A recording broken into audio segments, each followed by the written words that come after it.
Hi, Vicky. Hi, Shane. Are you a campfire kind of person? Campfire person. Yeah, I love a campfire. Yeah? Yeah. Any fond memories of a campfire or anything that brings to mind when you smell that kind of good wood smoke? Wood smoke. Wood smoke is a weird phrase. Anyways, campfires. Wood smoke. I like campfires. We have a big fire pit in my backyard. Oh. So I feel like I haven't gone traditional camping in a really long time, but we have this fire pit, and as soon as it gets cold, it's every weekend we have a fire. It's really fun. Yeah, we actually, so we're, as you know, I'm getting married very soon. I know. And we added a solo stove to our registry. Do you know what a solo stove is? No, what is that? It's this, I honestly don't know if it's a gimmick or it's great, but it's a stove, it's a campfire stove, but it is designed, it's steel, it's designed so that there's no smoke. Basically, the smoke gets dissipated away, so it's supposed to be smokeless. I don't know. It's neat. But it's yes, it's outdoors. Yeah, it's a big steel cylinder. So will you not smell like campfire? You won't have that. So that's in theory, yeah, which I frankly, I love the smell of campfire smoke. I actually have not campfire, but my parents, so my parents both retired, but my dad retired, I don't know however many years ago. He got really bored because he was retired. My parents live in the country out in rural Pennsylvania, and he took up the hobby of chopping wood. They bought a wood furnace. Their house is now heated by a wood furnace. Some of us have oil, natural gas, whatever it is. Okay. They have wood. So not a wood burning stove, a wood furnace. Is this different? Okay. I mean, they're the same idea. It's Similar just on concept. A bigger capacity. Okay. And he has chopped and stacked miles of wood probably. And every time we go back to my parents' house, their house smells like campfire. And so some people love that. Yeah. Some people do not. But I can always tell when I've gone back home to where I grew up that, yeah, it's for days, and depending on when I wear things, there's sometimes it's a month later and I pull out something that I took back to their place. Yeah. And it still smells like that very strong, I don't know, that wood smoke smell. So it's very nice for me, actually. That's a nice wood smoke campfire memory. That's I do what I can, trying to bring us all up. Oh. Science is fascinating. But don't just take my word for it. Join us as we hear stories from scientists for everyone. I'm Shane Hanlon. And I'm Vicky Thompson. And this is Third Pod from the Sun. All right, so we know that I love the smell of wood smoke, but wood smoke has earned a negative reputation, especially because it just hangs over the Pacific Northwest and across the U.S. as forest burn. And as an East Coaster looking in from the outside, these fires seem to be a lot more frequent and more devastating. But I wonder, is that actually the case? And so today we're hearing from producer Jessica Buser-Young about Pacific Northwest fire ecology. Hi, Jessica. Hi, Shane. So what did you find out about, I'm just going to say PNW from here on out, just because it's easier. What did you find out about PNW fires? Honestly, how complicated the interactions are between the fire and the forest. There are so many factors that can change how forest fires burn, and it's something you could honestly dedicate your whole career to, much like the Forest Service researcher, Matthew Reilly. So I imagine that it's research like this that helps communities not only understand risks involved with fires, but also how we can use our past experiences to understand our future in terms of climate change. Exactly. Matthew is an expert in PNW fire history and fire ecology. He's currently applying his lifelong knowledge to understand how forests respond to fires, and of course, what the broader implications are for biodiversity and ecology. Great. Let's get into it. My name is Matthew Reilly, and I work for the USDA Forest Service, the Pacific Northwest Research Station here in Corvallis. And I work with the Western Wildlands Environmental Threat Assessment Center, which is part of the big picture there.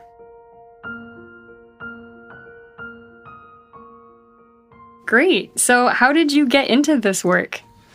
Well, I guess growing up, I grew up in Massachusetts in kind of a rural community, and my mother sent me to all these nature day camps and things like that during the summer. And then, initially when I went to college, I wanted to study marine science, and all the physical oceanography and organismal biology was a little bit of a turnoff to me. And I had, I had read this book called Woodswoman by Anne LaBastille, who was I think she was an ornithologist, and just this really neat book about her living in this cabin in the Adirondacks, and really focused on sort of her observations, and really just sort of got me into ecology as a whole. And I ended up transferring as an undergraduate to the University of Vermont and studying forestry and natural resources. Great. So what led you to Oregon, of all places?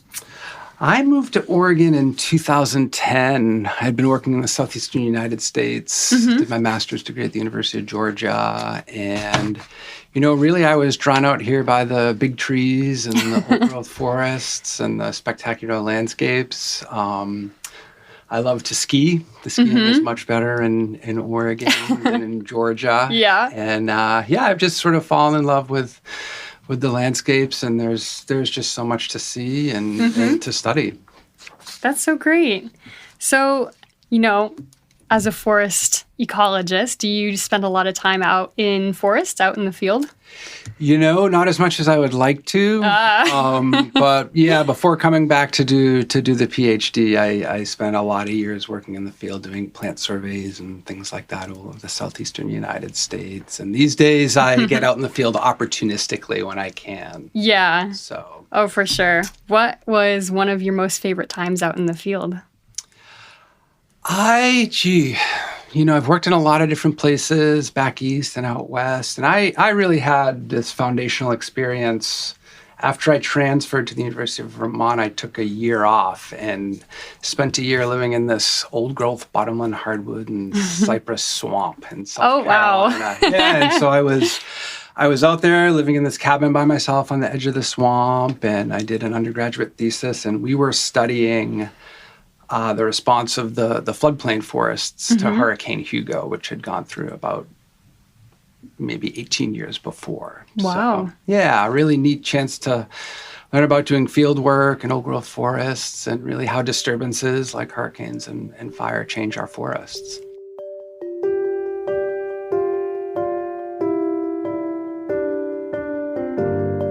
One of my first field experiences as a researcher had to do with forest ecology. Yeah? Do you have fond memories of that? No. No?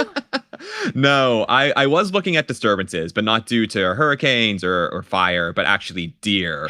Awful, pervasive white-tailed deer. Oh. Yeah, I was literally out there sitting on the forest floor, counting the number of flowers to see how much the deer were eating. It took me a very long time after that to really appreciate plants again. That actually sounds kind of meditative. It was not, and younger me was not in a meditative state, to say the least. Well, so sticking with non-deer disturbances, we are going to focus on the PNW in our discussion today. So in terms of forest fire ecology, I was wondering what has the PNW experienced historically. And so I asked Matthew to describe the area. Well, it really depends where you are. It's a very diverse region, very climatically and biophysically diverse. We have these coastal, mesic, wet, temperate rainforests along the coast, and then these subalpine forests on the Cascade Crest. And then as you go down onto the east side, it really dries out. There's this incredible transition. So we go from these really moist forests to these dry forests. And so there's, a summer drought in temperature and productivity, how quickly forests grow. Those are all really important. Humans have such a great impact on the forest fire ecology that we've seen historically and even today. Right. What if humans didn't exist here? What would the forest ecology look like then? I think there would certainly be a lot more fire. Really? One of the, we live in a fire-prone region. Some of the historical firework that I've been fortunate to have been part of is, the area where the bootleg fire was last year. This one fire history, they had 80,000 acre fires every 10 years. It's an incredible amount of burning. Yeah, very, very high frequency. Very, very large fires in some of those landscapes where there's few barriers to stop fire spread. And so I think we really, fire managers do a tremendous job in putting fires out. Something like 99% of all ignitions are extinguished, and it's a really necessary part of living with fire today. And inevitably we hear about those big fires that do escape and have really, really significant impacts. But the number of fires that they're effective at putting out is really astonishing. So I'm hearing that fires are generally snuffed out before they grow very large. Prescribed fires are a great management tool.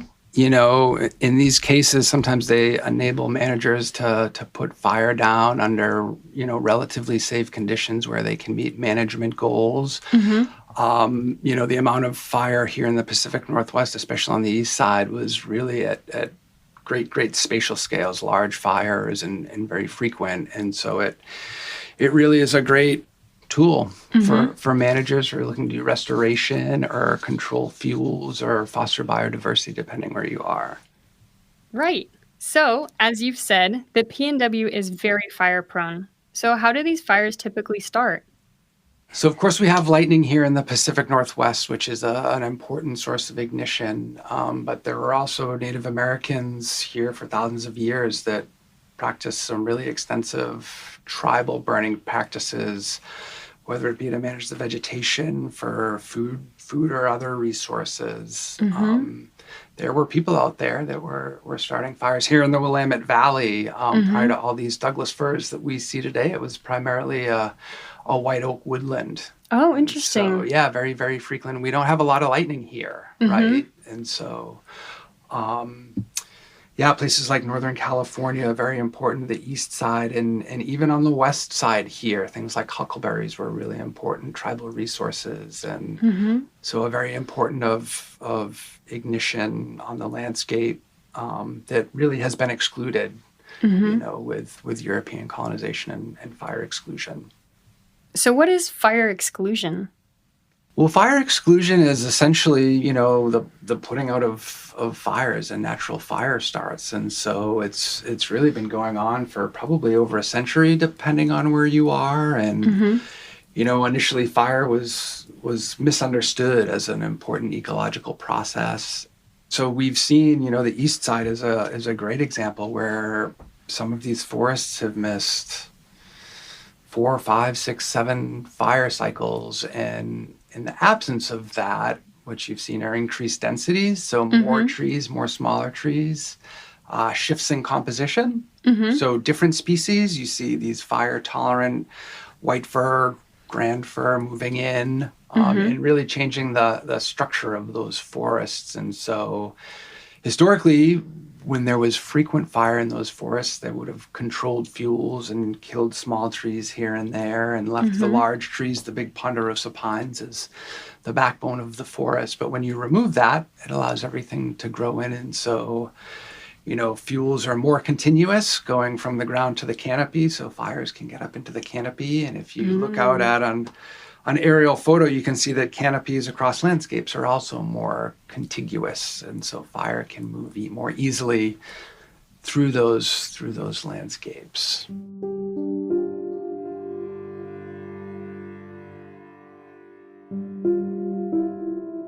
Vicky and I are on the East Coast. Actually, we're in the same room together, sitting very close to one another. Yes. Pre-pandemic clothes. Oh my goodness. But Jessica, you're in the PNW. So what has that been like? Well, these fuel sources seem to really set the table for large fires we see here in the PNW, especially the 2020 fires. As ash was literally falling from the sky for several days, it felt really surreal and a little terrifying. I still find ash in my house and at work sometimes. Yeah, I mean, I know we even got remnants of smoke like out here. I mean, how far it traveled was just wild. Yeah, it's really easy to feel extreme climate anxiety during times like these. I agree. especially something so explicit like extreme fires. It makes me wonder if the 2020 fires was a catastrophic climate catastrophe, or perhaps there were other historical PNW fires of the same magnitude. Sure. So most of, what we know about historical fires on the west side at this point has really come from observations during the early 20th century. And so 1902 was a big year, the Yakult burn and the Columbia burn in southwest Washington. And, on the west side of Mount Hood, those were very, very large fires on the scale of 2020. The Tillamook burns in the 30s, 40s, and 50s were also similar fires, similar wind events, similar seasonality. And so one of the interesting thing about the Tillamook burns was that there was a series of reburns out there. I think every 6 years until the early 50s, there was another fire, some of them very large. And so it's an interesting thing to think about these moist old growth forests that even during drought, can stay moist and cooler and change that microenvironment. We really have this legacy of these really, really large fires here on the west side, and they are primarily due to those big wind events that are rare, but they are a characteristic part of the meteorology and fire ecology here on the west side. Yeah, for sure. So can we expect these types of fires in our lifetimes again?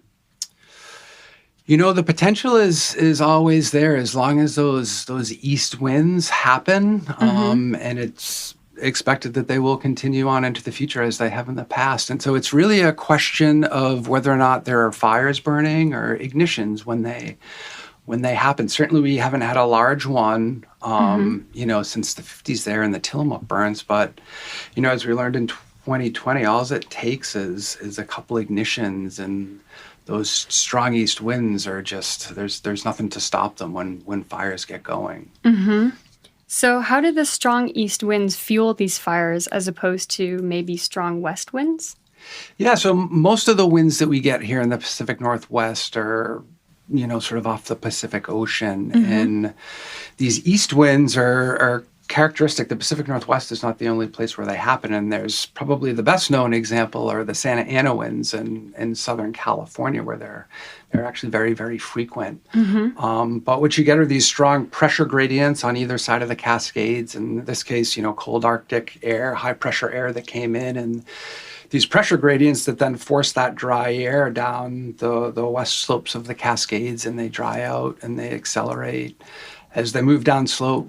And in the case of 2020, I think lasted in some places for, over 48 hours. If you think about some of the post-2020 fire landscapes where we have these large patches of high severity fire that are dominated by early cereal grasses and things that dry out, the difference between the temperature in one of those open post-fire environments versus what you see in an old growth forest is potentially on the magnitude of what we expect with climate change. And so overnight, it can really change that microenvironment. And so the potential for reburns, we have the Tillamook burns as an example. And then the Yakult burn in 1902 was another one of these big fires. And I think the Yakult burn reburned 15 times in different areas in the next 50 years. So these big fires can really have potentially long-term influence on what happens in the future. So yeah, so it sounds like there's one major fire, and then that creates a different, vegetative ecology that's easier to catch on fire from there. And then it's this cycle that, kind of perpetuates itself. Yeah, and so eventually, you get canopy closure and trees reestablished, and it shifts from that more fire-prone state to a closed canopy forest, and potentially stays a little bit moister and cooler.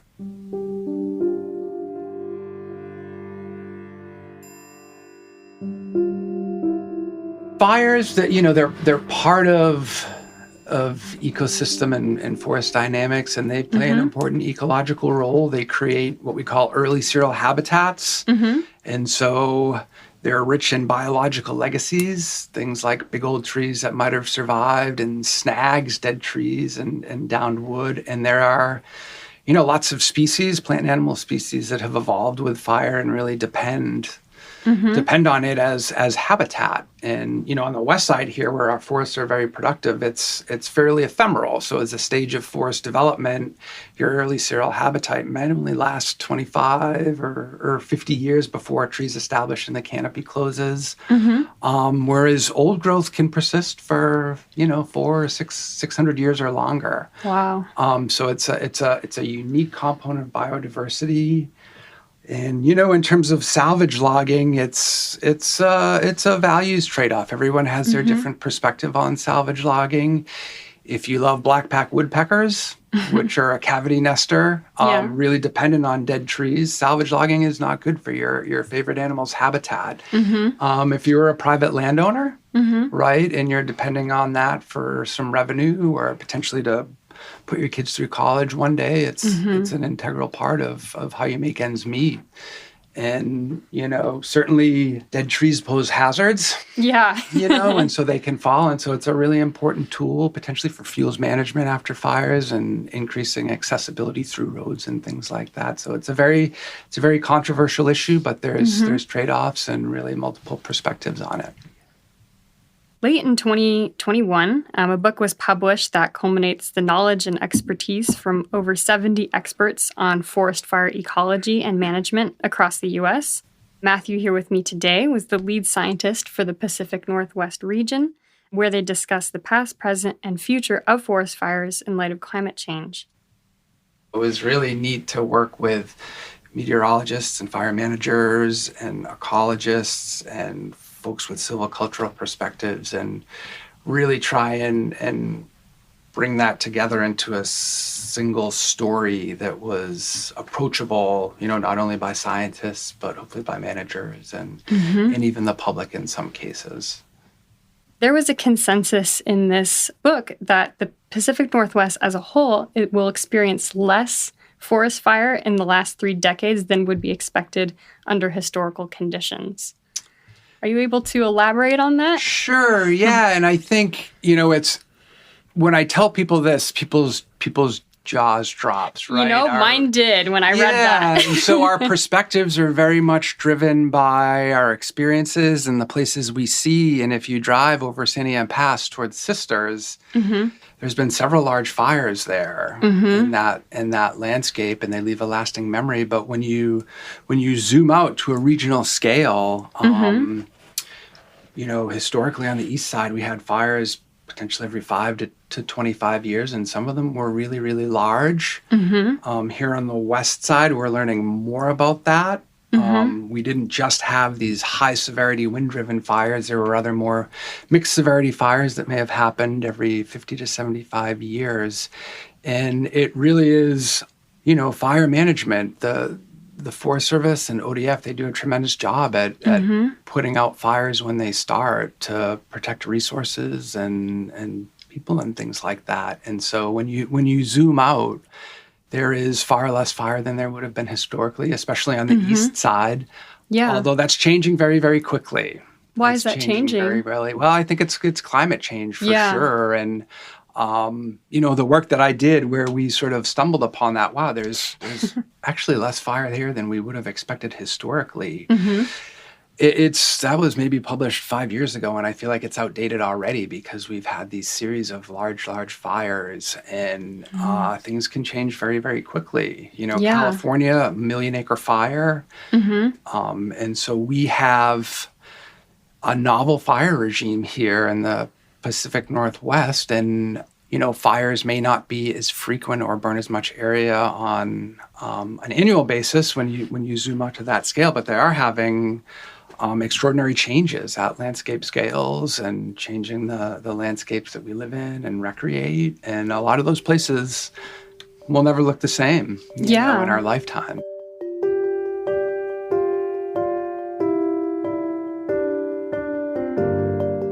One of those changes you mentioned earlier is the relationship between the east wind events and potential for ignition, actually starting fire. I suppose the winds without any ignition don't necessarily pose a threat. Oh, yeah, for sure. So it's certainly a complicated relationship, and it's really only exacerbated by things like drought, precipitation changes, and increased temperatures. So, how can scientists understand that relationship and study how it'll shift with climate change? Yeah, and Mm-hmm. so these dry east wind events like we had in 2020, they are characteristic of the meteorology here. And Mm-hmm. back in the 50s, and this must have come out of some of the early 20th century fires and the Tillamook burns, but there was a researcher who went up to the Portland airport, and Owen Kramer was his name. And what he did was he harvested all the data that they had been collecting for several decades from these weather balloons that they would send up into the upper atmosphere on relative humidity and wind speed and wind direction. And what he did was he very simply came up with a threshold for wind speed and relative humidity and just started looking at when these wind events are most likely to happen. And we really have a very specific window of vulnerability here in the Pacific Northwest. These winds are very, very rare prior to about mid-August. And then they really ramp up late August and especially early September. And so, they can happen during this window of vulnerability. And most of the big fires that we've had here on the west side correspond with early September. And so it's really an important time to be very conscious about where we're having fires or barbecues on Labor Day. And it's difficult to predict exactly when they're going to happen in terms of on an annual scale, but there are tools that have been developed that can, predict them a couple weeks out. And paying attention to those is going to be really, really important to avoid fires like that here in the future. Well, one of the big issues, particularly on the east side, where high severity fires were not very common. We actually have very little evidence of some of these really large high severity fires in our dry ponderosa pine forests. And one of the big management concerns there are these large patches of high severity fire. So, 2,000 or 5,000 acres, they're going to leave a very lasting imprint on those landscapes. And it's not rocket science, but, the acorn doesn't fall far from the tree, right? And so seeds need to disperse. If there's none of these biological legacies, you have issues with seeds having to disperse into these really, really large patches. And so the seeds need to get there. And then as we have increasing drought and harsher conditions, particularly at lower elevations, there's a lot of concern for what ecologists refer to as type changes. And so places... what's a type change? Yeah, a place that once was an old growth forest and is now transformed into a meadow or a shrubland. And, places where we don't see successful conifer regeneration. And so one of the big concerns for that, there's a lot of work on post-fire regeneration, and a lot of it shows that there are a fair amount of seedlings coming back, but these short interval reburns, so fires that happen really, really quickly back to back, they can, eliminate any of those residual live trees. But if there is successful regeneration there, they can consume that as well. And so I worked in this was a relatively small fire down in Northern California, maybe 5,000 acres or so, but there had been a series of 2 short-term repeated fires. And, in 15 years from that first fire till we went out there, it went from, dense old growth habitat to essentially a meadow that had been converted to annual grasses and forbs and things like that. So, yeah, lots of concern about that these days. Yeah, so why is that concerning? Well, if we want to mitigate climate change and keep forests out there on the landscape and sequester carbon, getting trees back in the ground to do that is very, very important. We also have lots of forest-dependent species, and we need to provide habitat. And so, early serial habitat creation and even some of these short interval reburns could have maintained early serial habitats for longer in some places and potentially created meadows and things like that at small scales. But there's a lot of concern about the scale and the size at which that's happening now. Yeah. So, I always hear plant a tree, save the planet. This sounds exactly right up that alley.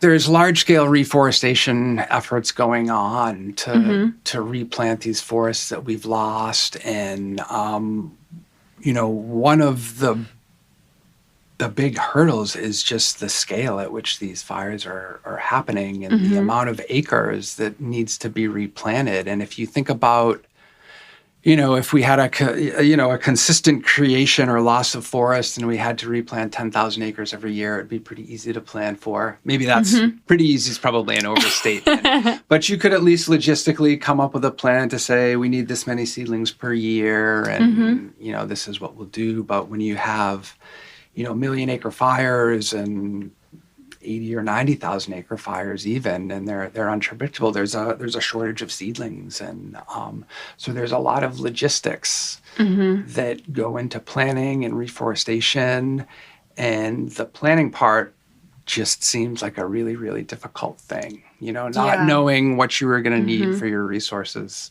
for the next couple of years, and just really, really hard to plan for. I think these days everybody has seen a fire at this point. Has a different perspective or observation on how it's affected their favorite place to recreate or whatever. So yeah, for sure.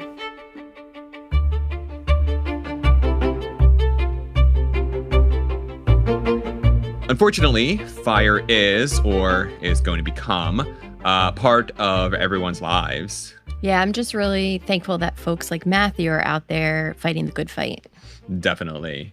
And with that, that's all from Third Pod from the Sun. Thanks so much, Jessica, for bringing us this story, and to Matthew for sharing his work with us. This episode was produced by Jessica, with audio engineering from Collin Warren. Artwork by Jace Steiner. We'd love to hear your thoughts on the podcast. Please rate and review us, and you can find new episodes on your favorite podcasting app or at thirdpodfromthesun.com. Thanks all, and we'll see you next week.